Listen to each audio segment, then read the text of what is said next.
반갑습니다. 네.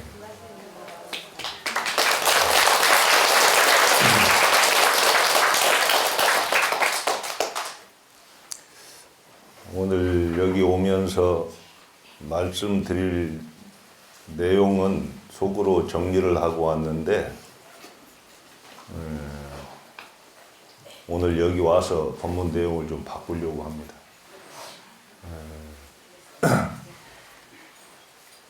이 선은 많이 아는 게 중요한 게 아니거든요.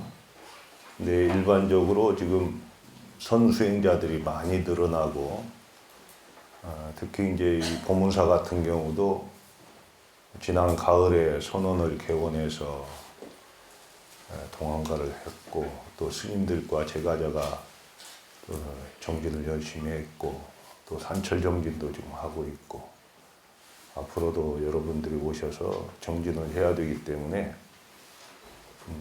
많은 걸 이야기하기보다는 실질적으로 선수행은 어떻게 해야 되는가에 대한 이야기를 좀 할까 합니다. 그러니까 제가 오늘 드릴 말씀은 선수행에서 꼭 필요한 것을 농축해서 말씀을 드릴까 합니다. 대부분이 이제 법문들으로 다니거나 법문하는 스님들도 마찬가지지만 저도 같은 내용을 말하기는 쉽습니다. 그러나 장소도 다르고 대상도 다르고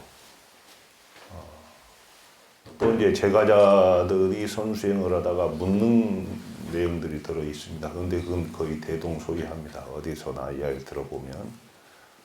그래서 농축해서 한번 말씀을 드릴까 합니다. 이제 선은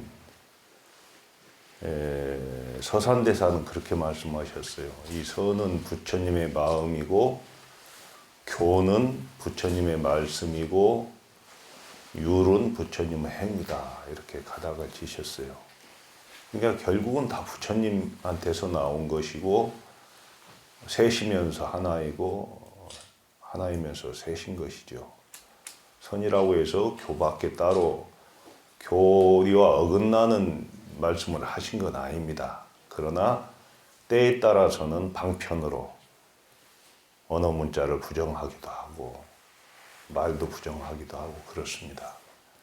그러나 말이나 언어 문자를 부정하려고 해서가 아니고 거기에 집착하지 말라는 뜻으로 하는 거기 때문에 선사들이 하는 용어는 전혀 허물이 없다고 봅니다.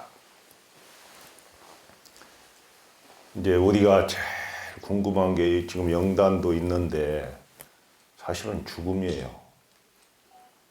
연세가 좀 드실 만큼 드시면은 더 궁금할 겁니다. 그죠? 그런데 도를 통하면은 죽음을 초월할 수 있을까? 이게 이제 관건 아니에요? 그죠?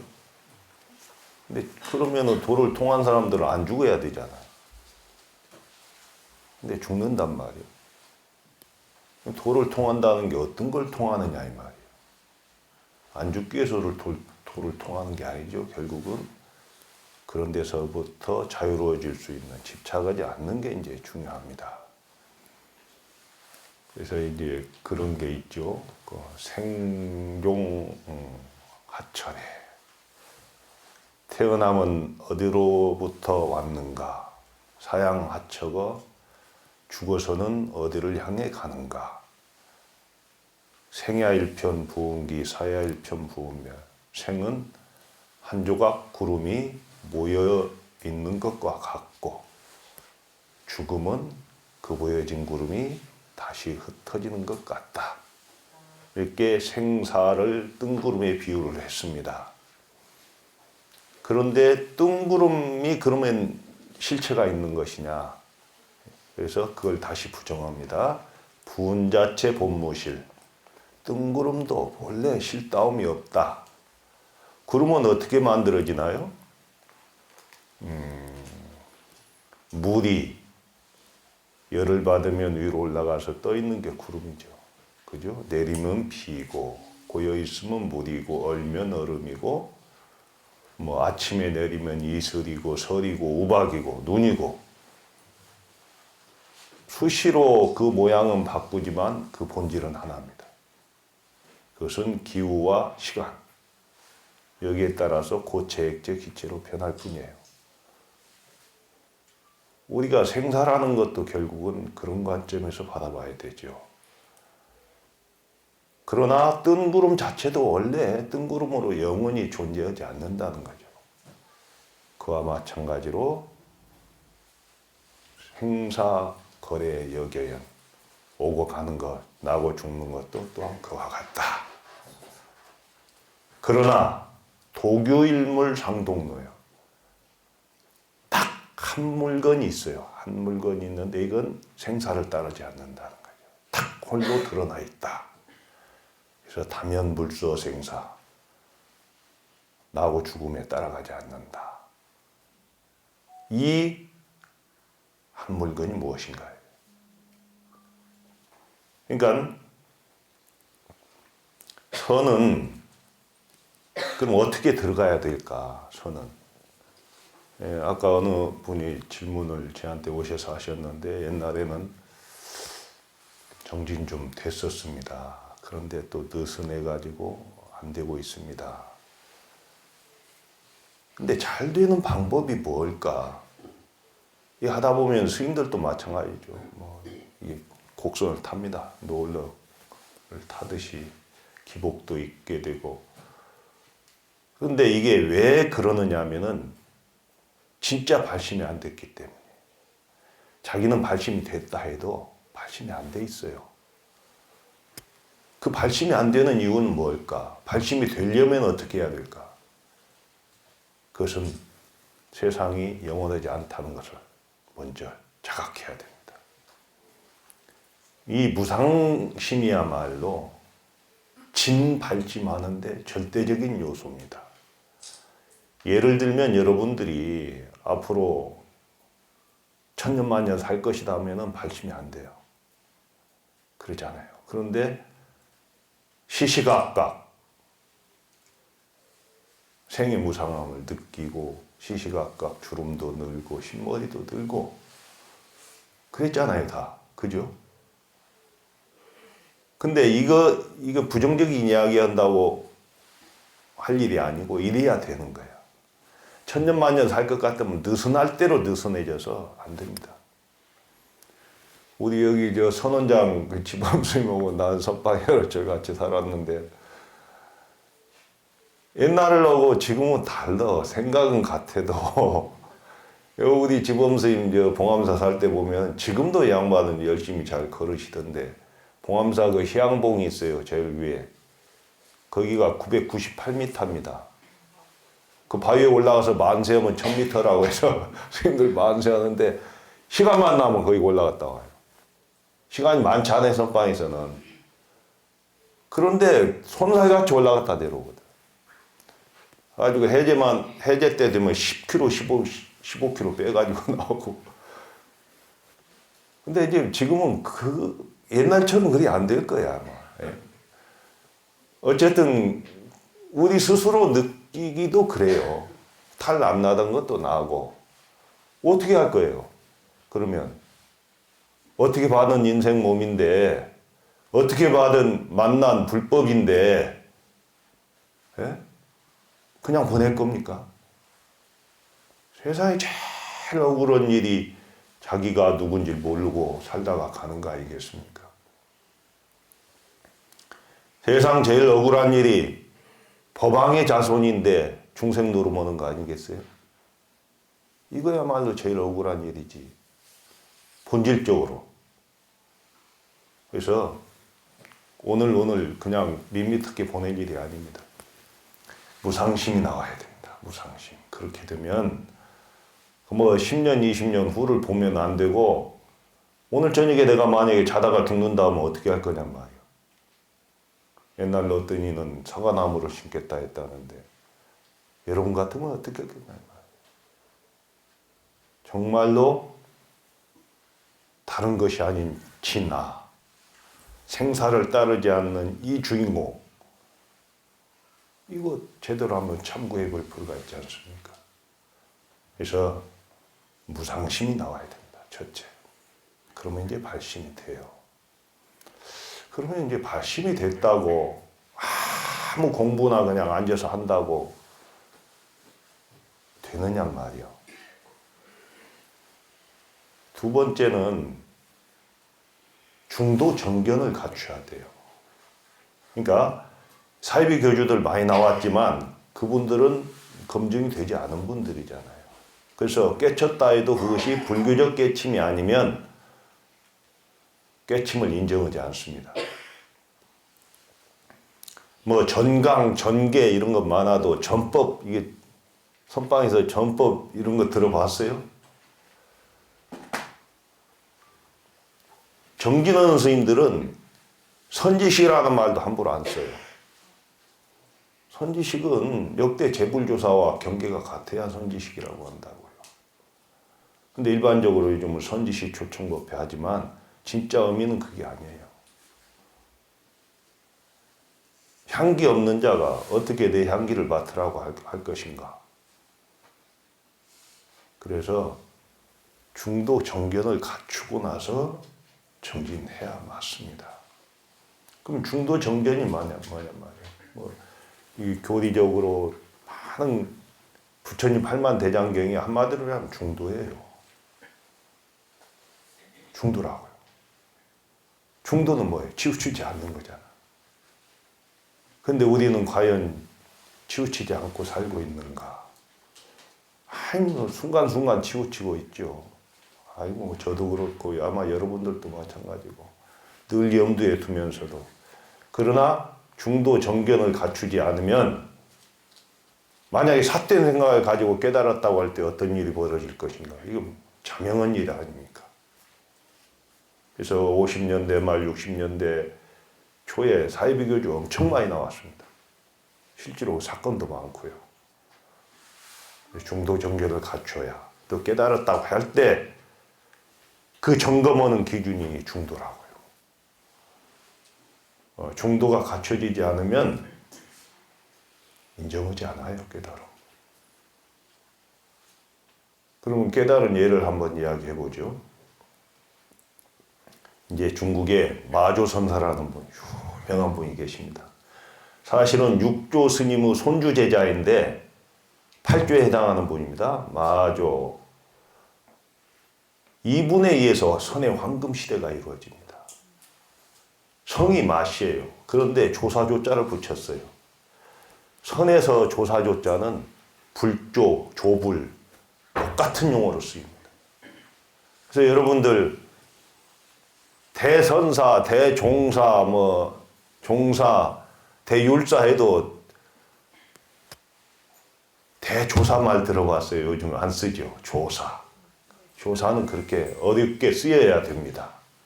부처님의 정맥을 이어받은 제대로 깨달은 분들한테 조사라는 말을 쓰게 되어 있습니다. 근데 마조 스님은 성이 마신데 조사 소리를 들었어요. 살아있을 때부터. 대단한 분입니다. 그분은. 그분 밑에 뛰어난 선지식만 104명이 나왔다고요. 제자가 숫자가 그런 게 아니고 완전하게 생사를 해결한 그런 위대한 선사들이 104명이 나왔어요. 근데 이분은 늘 시자들이 따라다니니까 산길을 가다가 제자가 이제 스승을 시험하는 거예요. 스님! 그러니까 가다가 돌아보니까 딱 짝대기로 3줄을 짧게 긋고 1줄을 길게 긋고 일러보시오 했어. 스승한테, 마조 스님한테. 길다 짧다 말하지 말고 이러시오 이래버린대. 그거 쉽지 않은 질문이잖아요. 아무나 할 수 있는 질문도 아니고 어떻게 대답해야 돼? 근데 마조 스님은 딱 한획을 그어요. 그 말 떨어지자마자 내가 일러 마쳤다. 길다 짧다 말하지 않았다. 이게 뭐가 다를까? 말하는 사람은 길다 짧다에 치우쳐 있어요. 질문한 자는. 그죠? 벌써 변견이라고 그래요. 거기에 치우쳐 있는 질문. 마조 스님 한획은 그걸 초월한 한획이라고. 그 기준에 이게 중도 사상이 깃들어 있는 거예요. 그냥 툭 지나오는 말이지만 이걸 생각해서 답을 하거나 뭐 문자를 끌어다 답할 필요가 없는 거예요. 순간적으로. 깨달은 자는 이렇게 하는 거예요. 깨달은 분의 말씀은 어떤 말씀이든지 맞아요. 조주스님한테 어느 학인이 계획이 불성이 있으니까 없다 했다고 누가 가도 없다고 할까요? 그럴 리는 없죠. 그러면 없다에 치우쳐 있죠. 근데 이런 것을 가지고 해답을 알려주는 분들이 강의하다가 있다고 그래요. 선방에서 열심히 정기는 선사는 절대 그러지 않습니다. 그것이 답일 수도 없고 그러지 않아요? 아, 중도라는 게 이런 거예요. 그러니까 중도적 깨침입니다. 그러니까 중도 정견을 모르면 중도에 대한 정견이 쓰지 않으면 나올 수 없는 답이 나오는 거죠. 또 하나, 우리 조계종 종조가 누군가요? 신라 말 그 종조 도의국사입니다. 신라의 왕자로서 당나라에 가서 마조 스님의 제자 서당 지장선사한테 법을 받아온 분이 도의국사입니다. 이분이 이제 조계종 종조로 추앙받고 있습니다. 그리고 우리 조계종은 종조 도의국사가 선법을 이어온 대로 지금까지 내려오는데 그 중에서도 임재종의 정맥입니다. 임재종 정맥은 또 누가 받아오느냐 하면 고려 말에 태고 보우국사가 받아와요. 근데 그때는 임재종이 지금 지구상에서 가장 활발하게 그 선종이 발달한 겁니다. 한국 조계종은 그 임재종 맥입니다. 그 선사들에 의해서 정화했고, 조계종 종헌, 나라의 헌법 같으면 종헌 전문에게 명시되어 있습니다. 그런데 태고 보우국사는 태고암가라는 것을 깨달음 너리를 지어갖고 그때 당시 원나라 하무산에 서곡 청공선사를 찾아뵙습니다. 저는 거기까지 다 가봤어요. 근데 지금은 잡초만 무성하게 있는 암자터입니다. 그래서 또 무상함을 느꼈는데 거기 가서 태고암가를 딱 서곡 청공선사한테 바칩니다. 임재종의 정맥을 받으신 큰 스님이었어요. 그러니까 이렇게 딱 살펴보고는 괜찮으니까 다시 이제 질문을 점검하는 거예요. 점검. 딱 질문이 그래요. 우두 법융 선사가 사조 도신 선사를 만나기 전에는 어째서 온갖 새들이 꽃을 입에 물고 왔는고? 이렇게 질문해요. 이 말은 무슨 말이냐면 육조 해능 스님의 스승이 오조 홍인이고 오조 홍인 스님의 스승이 사조 도신 선사입니다. 그분의 스승이 삼조 승찬 대사, 그 다음에 삼조 승찬의 스승이 해가 대사, 해가 대사의 스승이 달마 대사. 그러니까 6번은 전에서 6조 해능으로 왔는데 그 해능 스님은 노 스님이 있는 4조 도신선사 밑에 5조 홍인과 우두 법융이 있어요. 우리는 5조 홍인만 많이 알지만 우두 법융도 5조 홍인 못지않은 굉장한 부입니다. 근데 이 우두 법융이 4조 도신선사를 만나기 전에는 질문이 이래요. 어째서 온갖 새들이 꽃을 입에 물고 왔는고? 이래. 그러니까 망설임 없이 대답이 부귀하면 모든 사람이 우러러보기 때문입니다. 이렇게 대답해요. 그러니까 재차 질문해요. 그러면 우두 법용이 사조 도신을 만난 후에는 어째서 꽃을 입에 물고 오는 새들이 없었는고? 이 질문이 바뀌었죠? 그러니까 대답이 가난하면 자식도 멀어지기 때문입니다. 이리 해요. 지금 이 질문이 뭐냔 말이에요. 이 질문이. 이건 이제 이게 해석하면 안 되지만 선에 대한 이해를 돕기 위해서 중도라는 말을 하기 위해서 내 나름대로 설명입니다. 이것은 누가 설명한 게 아니고 내 견해로 이야기를 지금부터 합니다. 누구한테 들은 바도 없습니다. 사조 도신을 만나기 전에 우두법용은 깨치지 못한 상태예요. 그죠? 그래서 온갖 새들이 꽃을 입에 물고 왔다는 거지. 이 말은 번민이 떨어지지 않기 때문에 번민은 먹을 걸로 취급을 하면 오는 거야. 내가 설악산에서 늘 점심 먹으면 1시간 반씩 걷는데 어디에 길 가던 지렁이가 차에 치여 죽거나 어디에 다람쥐가 치여 죽으면 세상에 어디서 날라오는지 똥파리들이 막 말도 못하게 새들도 날라와서 그걸 먹고 있습니다. 먹을 게 있으니까 모이는 거예요.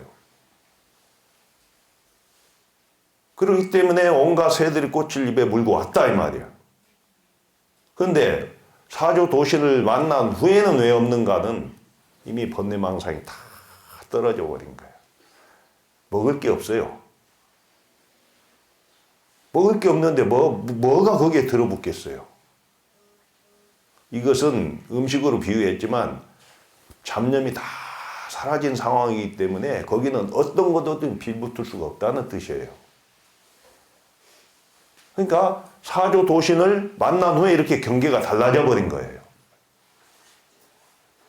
마치 나목처럼 겨울에 헐벗은 나무처럼 입 다 떨구고 우리는 번뇌망념이 있기 때문에 온갖 것들이 여기다 들어붙어서 덕지 해가지고 하늘에 태양이 있는데 무명 구름에 가려져서 있는 상태 아닙니까? 중생은. 근데 사조를 만난 우두법용 상태가 이렇게 변했단 말이야. 그러니까 이제 다시 물어요. 세 번째 질문이야. 네 이름이 태고인데 소국 천공선사가 네 이름이 태고 보은데 태고인데 태초에 태고가 우주가 생기기 전에 허공보다 먼저냐 후냐 이렇게 물어요. 태고는 어디서 나왔는고? 그러니까 대답이 허공도 태고에서 나왔습니다. 이게 뭐가 다르냐고. 자, 우리가 강원 생활, 옛날에 강원 생활 했어요. 글 읽고 탁마하고 하던 거기에 보면 원각경에 그런 말이 나와. 무변허공 각소현발. 이것 갖고 논쟁 많이 합니다. 농가할 때. 무변허공, 끝없는 허공. 이 하면 토를 이를 다루면 각을 현발했다. 각을 만들었다. 허공에서 각이 나왔다 이렇게 되는 거예요. 그죠? 근데 이것을 토를 하나 바꿔보세요. 무변 허공도 하면 끝없는 허공도 각에서 나왔다 이렇게 돼버리네. 여러분 어때야 돼요? 네?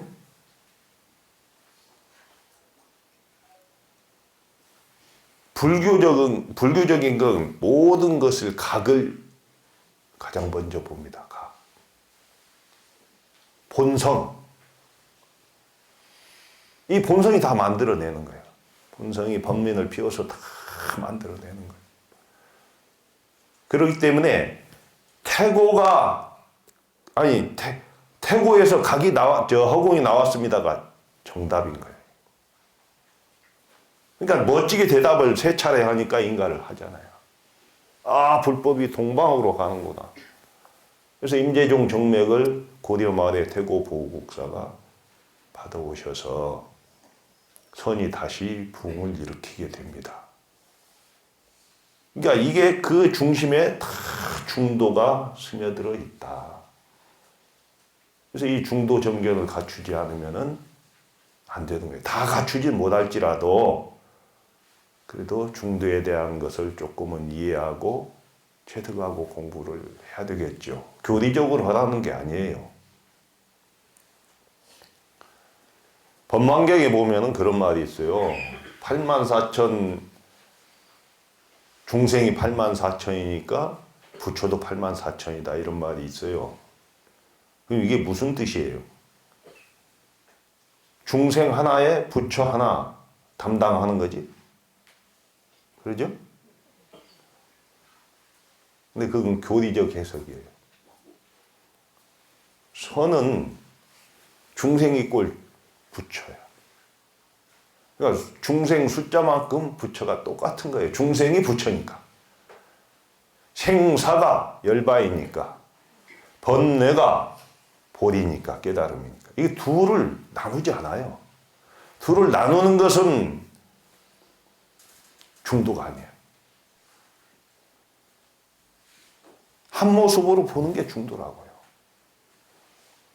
그러면 적극적으로 말하는 중도는 뭔가? 저는 그리 봐요. 존재하는 모든 것은 존재의 이유가 있다. 근데 그것은 우리가 분별할 뿐이야. 저건 아름답다, 아름답지 않다, 키 크다, 작다. 내가 사는 설악산이 얼마나 아름다워요. 근데 그 아름다운 기준이 뭐고? 아파트처럼 똑같이 나무 크기가 같고 바위가 똑같은 모양이면 아름답다 하겠어요? 다양하잖아요. 다양. 있는 그대로 아름다운 그 자체가. 우리가 자연은 그리 보면서 왜 우리는 자기 생각으로 뭘 받아들이려고 하는가? 여기에 차이가 있는 것이죠. 그래서 이 중도 정견을 시시각각 이렇게 바라보는 안목을 좀 바꿔야 돼요. 그래야 정진도 되는 거예요. 자, 이렇게 이제 중도 정견을 좀 갖추면 이제 어떻게 돼요? 그게 자기 거예요? 자기 건 아니지. 경전을 통해서거나 법문을 들어서거나 뭘 해도 자기 건 아니에요. 그것은 자기 마음을 밝히라고 하는 가는 지침일 뿐이야. 나침반일 뿐이에요. 그럼 실제로 맛은 자기들이 봐야죠. 맛보지 않으면 자기 거 아니잖아요. 아무리 물맛을 설명해도 이거 나 갖다 준 분하고 나만 알아 이 맛은. 차고 더운 거. 그런데 저건 유추하는 거야. 저 찬물이 거다, 뜨거운 물이 거다. 선은 유추하면 안 된다는 말이에요. 있는 그대로 받아들일 필요가 있어요. 그래서 자기 것도 하는 작업이 수행입니다. 그 과정이.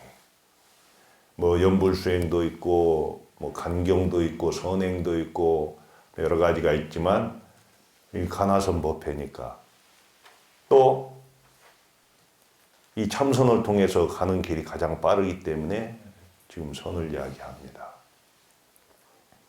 자, 우리가 이제 이렇게 발심하고 무상심이 나니까 발심이 나고 해서 선지식을 찾아갔어요. 여쭙는 거지. 내가 궁금한 거, 가장 알고 싶은 거 여쭈어요. 당나라 때 조주선사한테 가서 학인이 여러분 오늘처럼 여러분 당시간에 오는 거리가 아니에요. 그죠? 생사 걸고 가야 되는 거리예요. 가도 계시는지 안 계시는지도 모르는 거리예요. 중국 땅덩어리가 우리 남한의 100배예요. 상상을 초월하는 땅덩어리인데 뭐 전화가 있어요? 뭐가 있어요? 가면서 신심 하나로 가잖아. 가서 여쭙는 거예요. 갈 때 마음은 뭐예요? 신심이에요. 발심, 신심. 신심이 일어나지 않으면 그 먼 거리를 갈 수가 없어요. 가다가 줄지도 모르고. 그래서 선으로 들어가기 위해서는 첫째, 신심이 있어야 됩니다. 신심도 여러 가지가 있는데 그 중에 첫째는 자기가 본래 부처라는 믿음입니다. 이거는 신심 정도 아니고 대신심이에요. 자, 부처님이 깨닫고 나셔서 제1성이 기재기재다. 뭐 기특하고 기특하다. 일체 중생에게 열애의 원만 덕상이 본래 갖춰져 있구나. 이랬어요. 깨닫고 나니까 안에 있는 살림살이인 거예요. 그래서 뭐 선 어록에도 나오잖아요. 오늘 이런 봄날에 봄을 찾아서 참 하루 종일 헤매다가 집에 가니까 거기가 봄이더라는 거예요. 봄을 밖에서 찾은 거예요. 그러니까 내가 본래 부처라는 믿음이 있어야 돼요. 근데 안 믿잖아. 근데 여러분 종이라고 믿죠. 종. 여러분 부처예요. 여러분이 주인공이에요. 이걸 믿어야 돼요. 100% 믿어야 돼요. 이걸 믿지 않으면 참선할 수가 없어요. 그 다음에 그러면 그렇게 해서 내가 본래 부처라는 확신을 가졌지만 내가 부처임을 확인하지 못했잖아 아직은. 그냥 확인하는 작업을 하려고 선지식을 찾아가는 거지. 그 믿음 한 걸음 두 걸음 믿음이 딱 조주스님한테 가서 계획이 불성이 있습니까? 이렇게 질문한 거예요. 이걸 그냥 쉬운 질문이 아니에요. 뭐 그런 질문을 해 이렇게 할 수 있지만 그러지 않아요. 그러니까 대답이 그냥 없다 해버렸네. 없다. 아이 청천벽력의 대답이잖아요. 그러니까 아니 부처님은 열반경에 모든 중생은 일체 중생 시리불성이라고 했는데 왜 스님은 없다 합니까? 불성 다 있다 했는데 본래 다 갖춰져 있다 했는데 그러면 없다 하는 순간 조주 스님은 뭐라고 왜 없다고 했을까? 없다 하는 순간 깨치라고 없다고 한 거예요. 그럼 깨치면 그뿐이지. 근데 깨치지 못한 자가 할 일은 뭐예요? 어째서 없다 했는가요? 어째서 없다 했는가? 그러잖아요. 그러니까 내가 본래 부처라는 거, 그 조주 선지식에 대한 믿음, 이 공부를 통해서 성불할 수 있다는 부처를 확인할 수 있다는 믿음이 대신근이고 없다 하는 순간 깨치지 못하니까 그 모든 신심이 의심으로 변해버리는 거예요. 온통 조금이 아니고 조금 변한 것을 의심이라 해요. 조금 어째서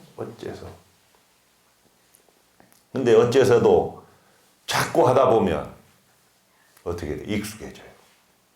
처음에는 안 되죠. 익숙해지면 이것이 자리를 잡게 됩니다.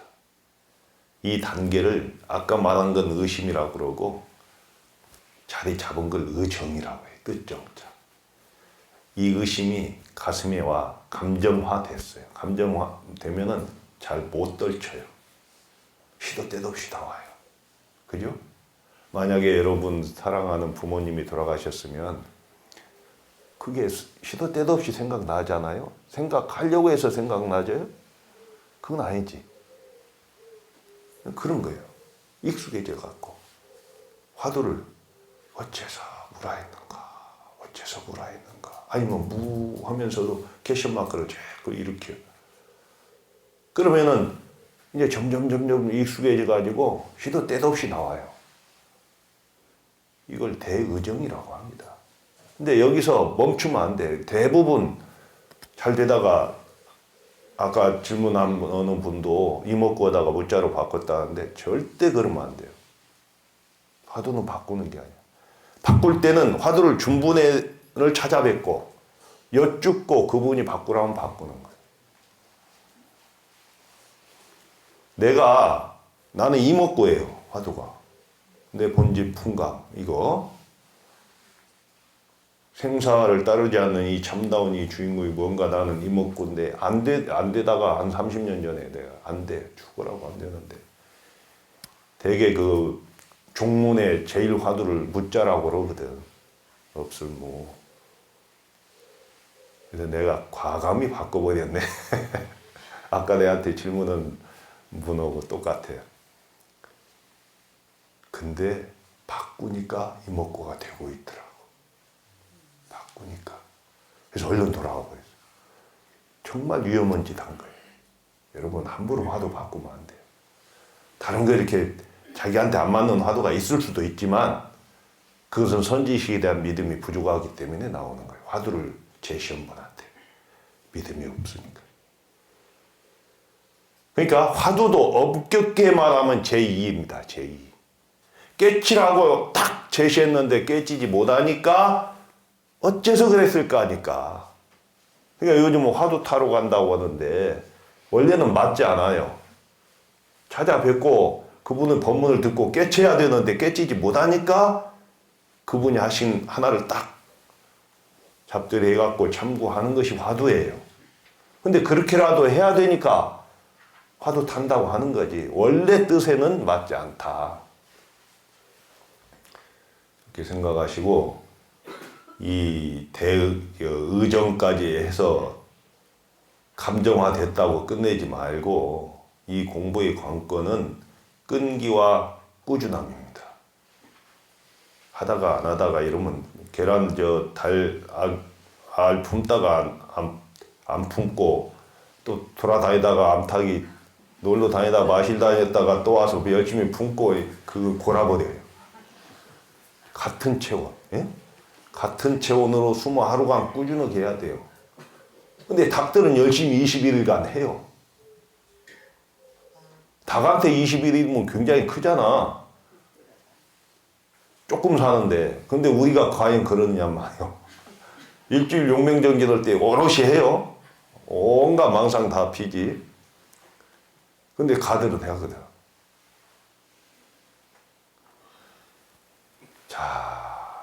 대의단이라는 건, 대의정을 넘어서 대의단이라는 건 완전하게 화두와 자기가 혼연일체가 된 걸 대의단이라고 그래요.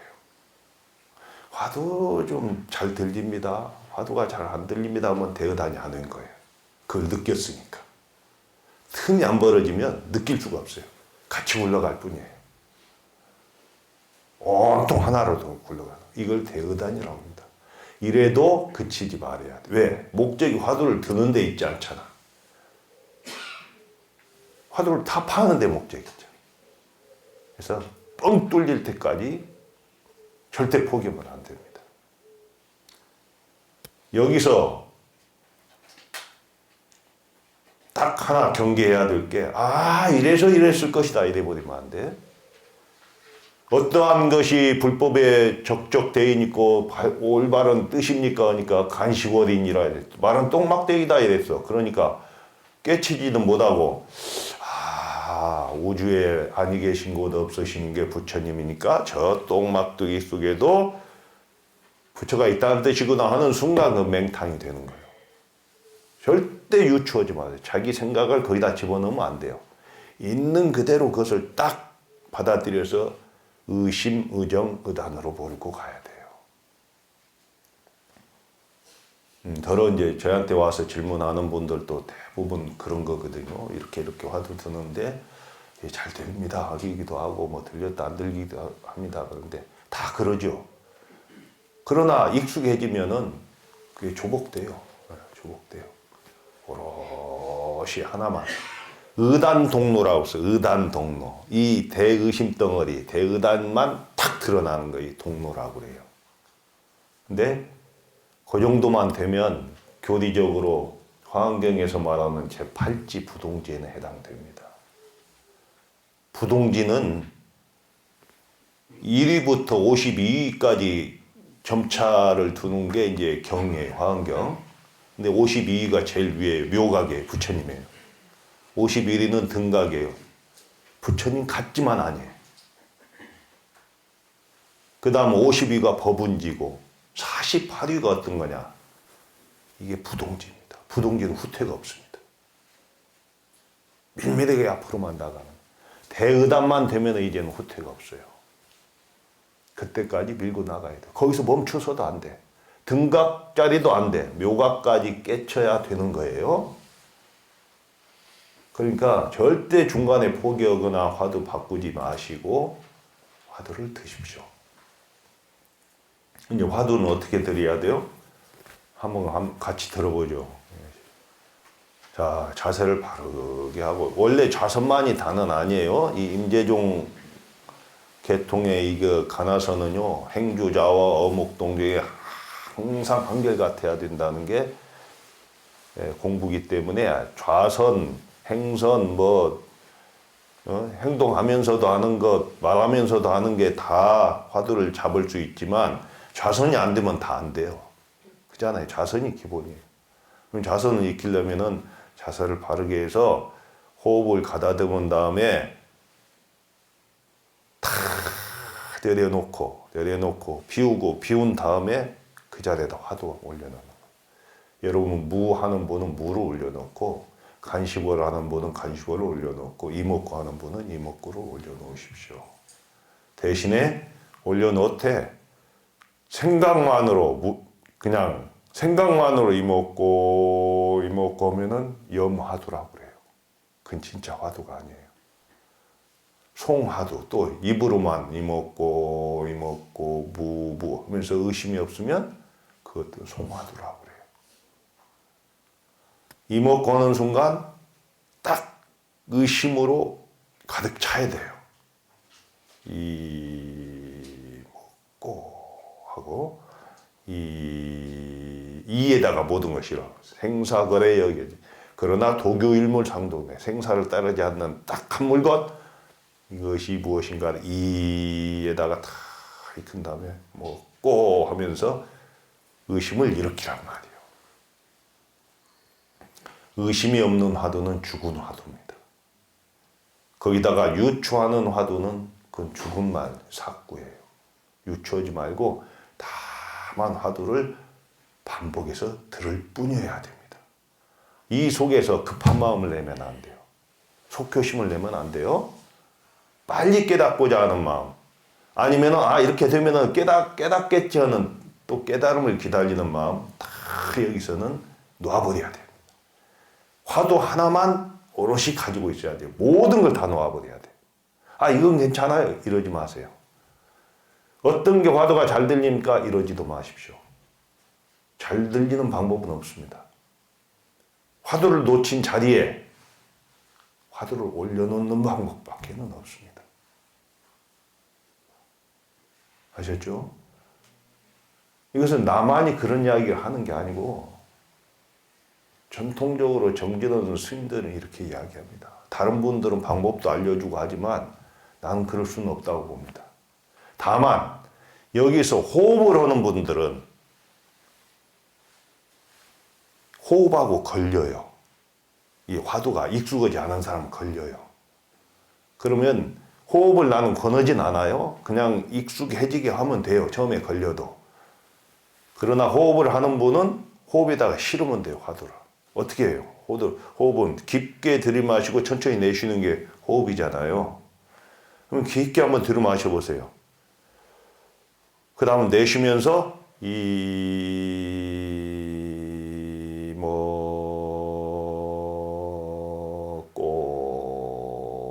호흡 따라서 흘려보내요. 꼬 하면 또 호흡이 끊어져 버리니까 이럴 때는 똑같은 걸로 아까 호흡을 하지 않는 분들은 꼬 하라고 했죠. 근데 여기서는 똑같은 흐름으로 그냥 물 흐르듯이 꼬 하고 흘려보내라고. 그 다음에 잠시 쉬었다가 들이마실 때는 쉬었다가 다음에 다시 이먹고, 그러다 익숙해지면 들이쉬면서도 이먹고 내쉬면서도 이먹고, 이렇게 반복을 한번 해보세요. 간절하게 하셔야 됩니다. 그런데 이게 이제 대의단이고 이래도 안 되면 어떻게 마음을 일으켜야 돼요? 분심을 해야 돼요. 분심, 대용맹심. 그 대용맹심이나 분심이 남을 향한 게 아니고 자기 자신에 대한 분심입니다. 다른 데도 화풀이면 안 되잖아요. 역대 재불조사가 다 이미 출격장부라면 이렇게 하라는 말이에요.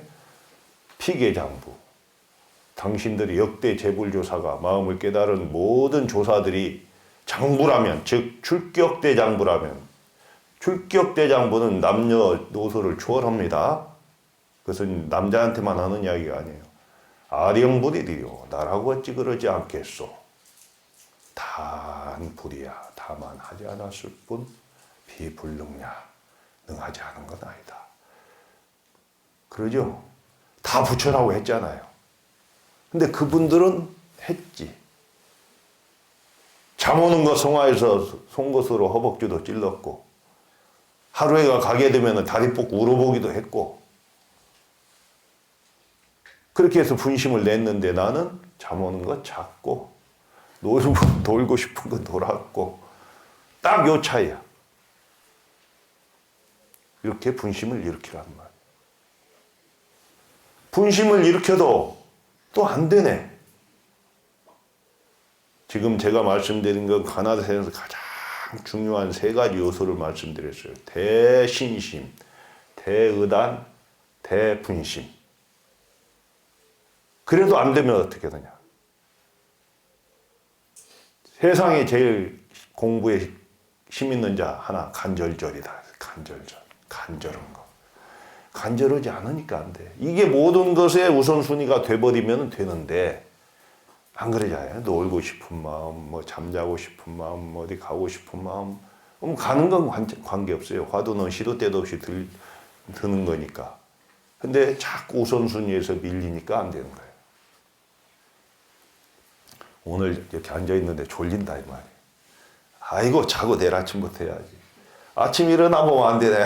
이렇게 하루만 더 하다가 그렇게 돼버렸잖아요. 응?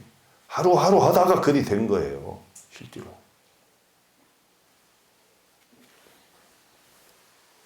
내가 영국의 옛날 여우 사냥은 어떻게 했냐면 여우 사냥.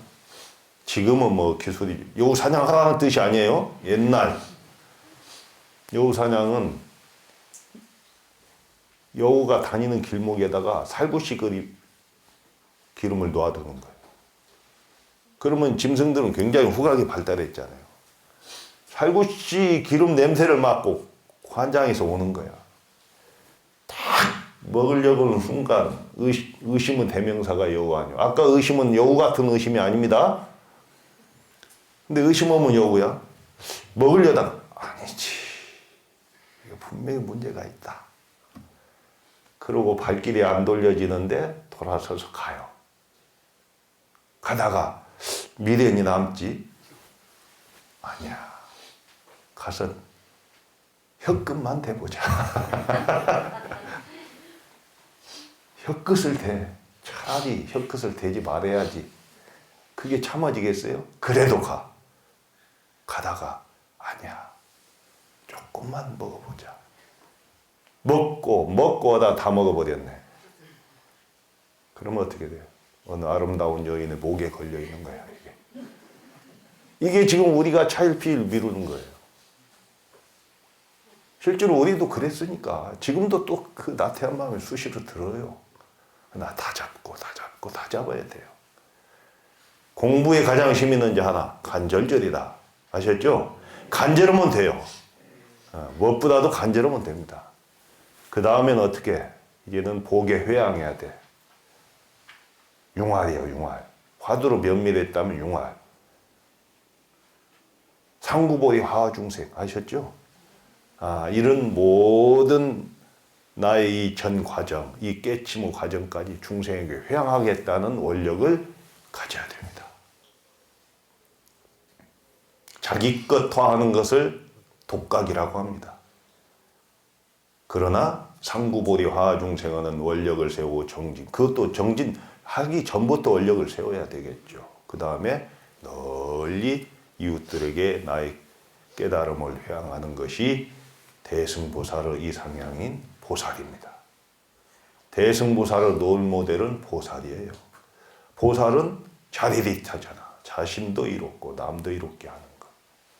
그러니까 우리가 이 보문사에서 선원도 개원했고 또 산철정진까지 이렇게 후원해 주신다고 하니까 선원장 스님께서 얼마나 기쁜 일이요. 이 서울 한복판에 선방이 없잖아요. 늘 아쉬워요. 목말라 하는데 없어요. 그죠? 근데 여기서 문을 열었으니까 이곳이 선불장입니다. 선불장이에요. 선불장에 부처도 뽑는 과거장인데 부처들이 다 모였는데 이 중에서도 이제 장원급제를 뽑아야 될 거 아니요. 장원급제는 자기가 본래 부처임을 확인한 사람들이니까 이 선불장에서 또 언제 어느 곳에서나 주인공이 되려면 스스로 정진을 해야 된다는 원력을 세우고 그 과정을 면밀하게 거친 다음에 널리 중생에게 회양하는 참다운 대승 보살님들이 되기를 간절히 발언하면서 저희 법문을 마치겠습니다. 고맙습니다.